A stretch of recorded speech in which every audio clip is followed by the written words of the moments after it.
Curhat Aa Jim soal ijazah palsu. Bagaimana hisapnya nanti di akhirat?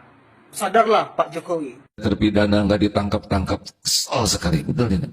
Yang bukan terpidana ditangkap, ijazah selembar aja di dunia, kalau dihisap sudah segitu repotnya, gimana di akhirat? Kalau Bapak ditanya ijazah, Bapak punya ijazah nggak? Nih lihat sendiri, asli nggak, periksa sendiri, saudara mau ambil. Saya itu paling kesel banget ya sama Ustadz ya. Ceramahnya tentang politik. Apalagi ngurusin ijazah. Ya maksud saya itu kan kajian ilmu di majelis taklim. Ya tempatnya ya untuk belajar agama.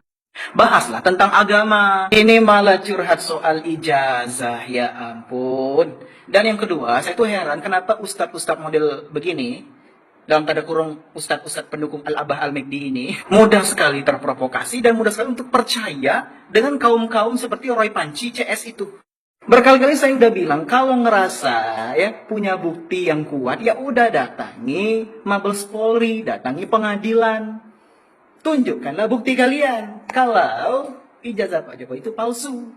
Tapi jangan pakai bukti yang diedit. Harus pakai bukti atau data yang akurat, yang fakta, yang benar-benar ada. Dan yang terakhir ya, Aa Jim yang belum tentu nge-gym.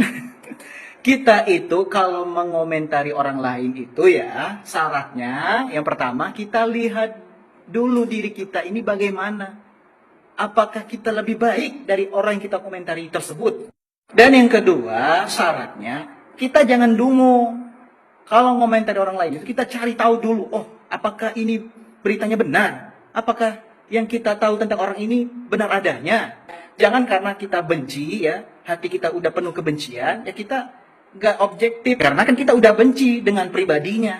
Yaitu yang mau saya katakan dalam hal ini adalah, ya Jim itu harus lihat dulu, flashback dulu ke kesalahan yang telah Jim lakukan di masa lalu. Mungkin lebih banyak dari Pak Jokowi. Kan jejak digital itu pasti ada. Ya maksud saya setidaknya Pak Jokowi itu orangnya dengan keluarganya baik, hubungannya nggak berantem sama anak, nggak pernah berantem sama istri, atau nggak pernah berantem sama sanak saudara misalnya. Nggak ada tuh, saya nggak pernah dengar beritanya begitu. Dan yang kedua, ya Pak Jokowi itu orangnya setia, istrinya cuma satu, ya. Ini bukan apa-apa loh ya, saya cuma ya mau ngasih tahu aja, Pak Jokowi itu istrinya cuma satu, ya artinya Pak Jokowi itu setia. Setia dunia dan akhirat. Gak ada tuh, saya dengar berita istrinya 3, istrinya 4, istrinya 5, gak ada. Gak pernah dengar. Dan terakhir, tolong kepada ustadz-ustadz pendukung Abah ini ya, stoplah kalian itu sibuk ngebahas ijazah, sibuk ngebahas politik. Apalagi di dalam masjid, itu kan tempat ibadah, tempat belajar ilmu agama. Ya boleh-boleh saja sebenarnya membahas tentang dunia, tapi ya, jangan isinya memprovokasi. Mengajak orang lain untuk percaya kepada sesuatu yang tidak benar. Pakai bilang lagi, yang nggak bersalah dijadiin tersangka. Yang bersalah dibiarin. Itu maksudnya apa? Dan juga terakhir, tolong nggak usah sibuk ngurusin tentang ya hisab orang lain. Itu kan urusan manusia dengan Tuhannya. Kita tidak akan pernah tahu kita ini akan berakhir di mana.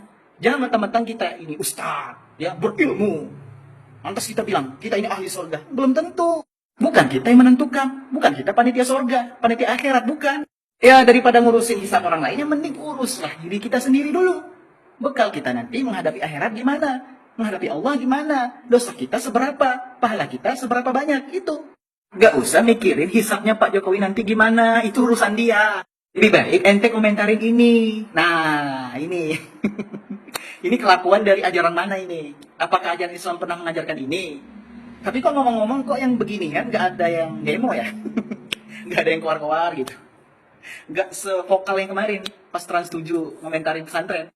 Jadi menurut Jim ini gimana? Apakah boleh? Tolong dibahas juga ini. Ini gimana nanti hisapnya di akhirat?